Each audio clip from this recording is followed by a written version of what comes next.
করা লাগে। কালকে আমরা গার্জেন মিনিস্টার আইতরা, ওনার সঙ্গে আমরা আলাপ করবো যে খাদ্য যেটা দেবো এটা তো শিবিরে শিবিরে দেবো, আমরা চেষ্টা করবো তার লগে মাতিয়ে যেন আমরা এটা যারা আক্রান্ত হয়েছে তার পুরা ঘরে ঘরে যেটা খাদ্যটা দেওয়া যায় ব্যবস্থা করে দেওয়া হয় ওটা।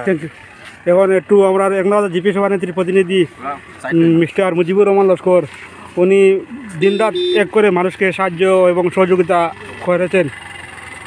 উনার কাছ থেকে দু একটি কথা বলবো, কারণ আজকে প্রথমে ধন্যবাদ দেই আমাদের এমএলএ সাহেবের সুপুত্র জাভেদ-জামান রাজা। উনি যে পদক্ষেপ নিয়েছেন অ্যাংলার বাজার জিপিতে এসে যে রিলিফগুলা বন্টন হয়েছে, সেই রিলিফ বন্টন করার শিবিরে উনি প্রথমে এসেছেন। এসে সুন্দর সুষ্ঠুভাবে রিলিফগুলা বন্টন করা হয়েছে সেটা দেখে উনি অনেক আনন্দিত হয়েছেন এবং ধন্যবাদ দিয়েছেন।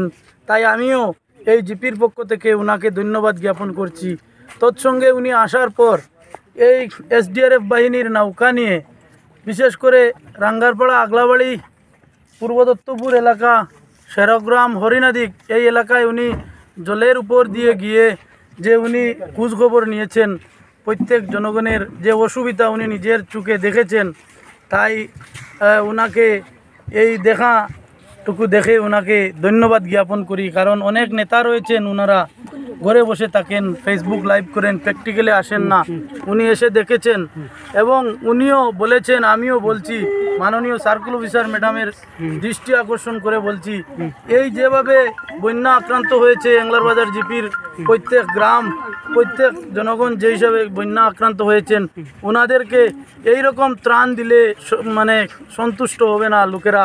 খাওয়া দাওয়া, ওনার আর চলাফেরার যে ব্যবস্থার প্রয়োজন সেটা হচ্ছে না।